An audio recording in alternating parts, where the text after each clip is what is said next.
कहानी की शुरुआत में हम देखते हैं कि कुछ बेहद खतरनाक क्रिमिनल्स को एक बहरी जहाज के जरिए अपने मुल्क वापस ले जाने की प्लानिंग चल रही थी। इनमें पाक नाम का एक क्रिमिनल सबसे ज्यादा खतरनाक था, जिसने 30 से ज्यादा औरतों के खून किए थे और इसे अपने किए पर कोई पछतावा तक नहीं था। वो जल्दी ऑफिसर ली से बदतमीजी करने लगा तो ऑफिसर ली ने गुस्से में इसको बुरी तरह पीट दिया। दूसरी तरफ देखते हैं कि पुलिस हेडक्वार्टर से ऑफिसर डेविड सबको अपना काम समझा रहा था। इसके बाद सभी क्रिमिनल्स को अलग अलग सेल में भेज दिया गया, जहाँ हर एक क्रिमिनल के लिए गार्ड को रखा गया था। फिर ली ने सभी कैदियों को यहाँ के कानून बताए तो कैदियों ने इसके खिलाफ आवाज उठाई, लेकिन टॉम नाम का एक कैदी एक तरफ कुर्सियों बैठा रहा। मर्द कैदियों के अलावा वहाँ कई औरतें भी थी जो बेहद चालाक और खतरनाक थी। इनमें से एक का नाम था जेनी। जेनी पर अपने शौहर और इसके माँ बाप का कत्ल करने का इल्जाम था। इन औरतों पर नजर रखने का जिम्मा ऑफिसर मैरी और डॉक्टर मैक्स पर था। इन्हें खतरनाक कैदियों को इतनी दूर ले जाने में कोई ना कोई हादसा होना पक्का था। यही सोचकर डॉक्टर मैक्स को भी इस मिशन में शामिल किया गया। इसके साथ वहाँ इला नाम की एक नर्स भी थी। जब वो मिलकर अपना सामान ठीक कर रहे थे तो डॉक्टर मैक्स ने चुपके से दवाइयों के डब्बे से एक इंजेक्शन चुरा लिया। वहीं दूसरी तरफ किचन में बावर्चियों का एक ग्रुप मौजूद था जो मिलकर खाना तैयार कर रहे थे। चुराई दवाइयाँ लेकर इंजन रूम में पहुंच गया। अब हमें पता चलता है कि डॉक्टर मैक्स को शिप पर मौजूद सबसे खूंखार क्रिमिनल अल्फा को इंजेक्शन देने का मिशन दिया गया था। इस इंजेक्शन का मकसद अल्फा को पूरे सफर में सुलाए रखना था। मगर शिप में अल्फा को कहाँ रखा गया था ये पुलिस हेडक्वार्टर में बैठे ऑफिसर डेविड के अलावा कोई और नहीं जानता था। इसलिए डेविड कुछ खुफिया कागजात देख रहा था तो इसे पता चला कि अल्फा पहले मिलिट्री में हुआ करता था। खैर रात के वक्त चला कैदी पाक ने अपने मुंह में छुपी हुई तार निकाली और इसकी मदद से इसने अपनी हथकड़ी खोल ली।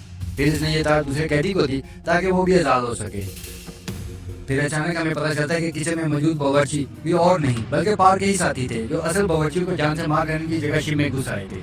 वहीं पार के सेल में जब एक पुलिस वाला चेक करने आया तो पाक और इसके साथी ने मिलकर इसकी जान ले ली और इसकी लाश को फ्रीजर में छुपा दिया। इसके बाद हम पार के साथियों ने कंट्रोल रूम में जाकर मौजूद पुलिस ऑफिसरों को भी मौत के घाट उतार दिया और सारी नेटवर्क वाली तारें भी काट दी ताकि ऑफिसर ली पुलिस हेडक्वार्टर से बात ही ना कर सके।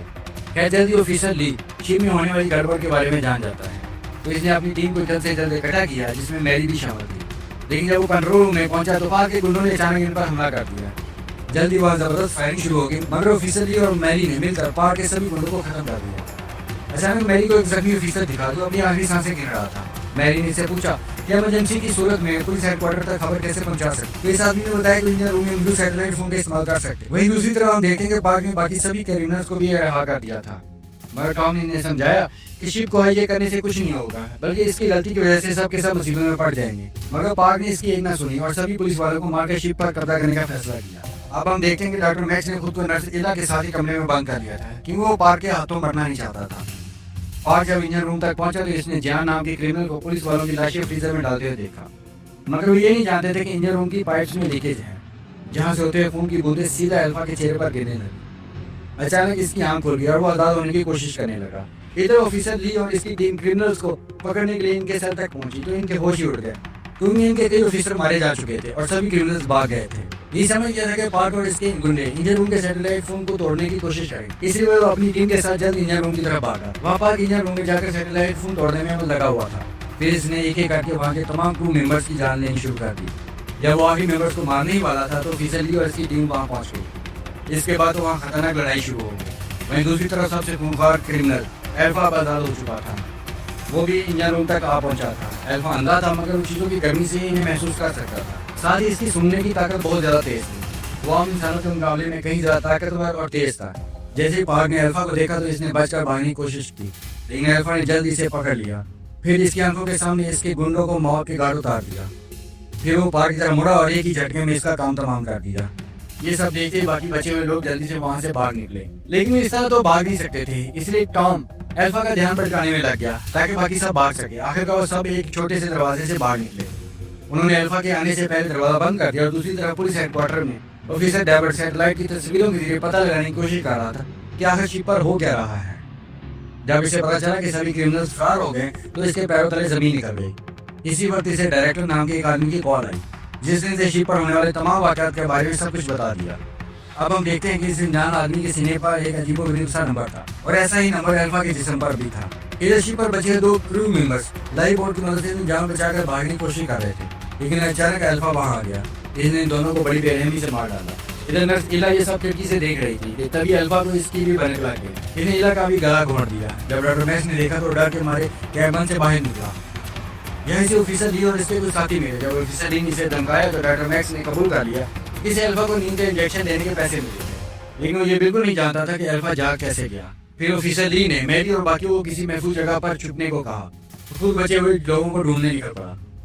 इसके बाद हम देखते हैं कि क्रिमिनल जियान घूमते घूमते जैनी के कमरे में घुस गया। इसने वहाँ मौजूद गार्ड्स को मारकर जैनी और बाकी तीन कैदियों को आजाद कर दिया। मगर कुछ ही देर में अल्फा वहाँ पहुंच गया और इन पर जानलेवा हमला कर दिया और जैसे तैसे वो सब अपनी जान बचाकर लिफ्ट में घुस गए। अब अल्फा भी इनके पीछे दौड़ा और लिफ्ट के ऊपर चढ़ गया। इधर ऑफिसर ली ने जब ये सब देखा तो कैदियों को अल्फा की मौत से बचाने के लिए दौड़ा, लेकिन तभी अचानक लिफ्ट सीधा नीचे गिर गई, जिसमें दबकर जियान और दूसरे कैदियों की मौत हो गई। ऑफिसर ली को लगा कि अल्फा भी मर गया होगा, लेकिन वो किसी तरह बच निकला था। खैर भी ऑफिसर ली ने कैदी जैनी को फ्रीजर में छुपा दिया और खुद अल्फा का सामना करने लगा। इसने जैसे तैसे अल्फा का हाथ तोड़ डाला, लेकिन फिर भी अल्फा की ताकत के सामने टिक ना सका और मारा गया। इसके बाद फ्रीजर में घुसा तो जैनी घबराकर नीचे लेट गई और मरने का नाटक करने लगी। खुशकिस्मती से फ्रीजर की ठंड की वजह से अल्फा को इसके जिंदा होने का पता न चला और वो चुपचाप वहां से बाहर निकल गया। दूसरी तरफ टॉम और बाकी लोग इस कमरे में पहुंचे जहां अल्फा को कैद किया गया था। वहां इन्हें अल्फा के कुछ कागजात मिले तो इन्हें पता चला कि अल्फा की उम्र तो बहुत ज्यादा है, सही मायने में तो इसे जिंदा ही नहीं होना चाहिए था। असल में वो साल 1943 के दूसरी जंग अजीम का फौजी था। इस जंग में जापानी फौजियों ने इसे पकड़कर बंदी बना लिया था, जिसके बाद उन्होंने इस पर तरह तरह के तजर्बात किए। असल में वो लड़ाई के लिए सुपर ह्यूमंस की फौज तैयार करना चाहते। एटम में से थोड़ी और छानबीन की तो पता चला कि अल्फा के अंदर कई सुपर ह्यूमन पावर्स हैं। वो एक आम इंसान से बहुत ज्यादा ताकतवर और तेज हैं और कभी भी बुरा नहीं होगा। इसके बाद हमें साल 1943 की कहानी दिखाई जाती है। यहाँ जापानी साइंटिस्ट अपने सुपर ह्यूमन तजर्बे के कामयाब होने की खुशी मना रहे थे, लेकिन अचानक अल्फा खड़ा हुआ और इसने सबको भयानक तरीके से मार डाला। इधर पुलिस हेडक्वार्टर से ऑफिसर डेविड एक स्पेशल टीम के साथ शिप की तरफ रवाना हो चुका था। स्पेशल टीम के लोगों ने खास तरह का इंजेक्शन लिया था ताकि वे अल्फा की ताकत का मुकाबला कर सकें। शिप पर पहुंचकर इनकी मुलाकात जैनी से हुई। जैनी ने इनसे मदद मांगी, मगर डेविड का मकसद सिर्फ अल्फा को मारना था, किसी और की मदद करना नहीं। इसीलिए इसने देखते जैनी को गोली मार दी और इसके बाद इसने टॉम के साथियों को भी मार डाला और फिर इसका सामना टॉम से हुआ। यहाँ हमें पता चलता है कि डेविड और टॉम एक दूसरे को पहले से जानते थे। टॉम की छाती पर भी बिल्कुल वैसे ही नंबर था जैसे अल्फा की छाती पर।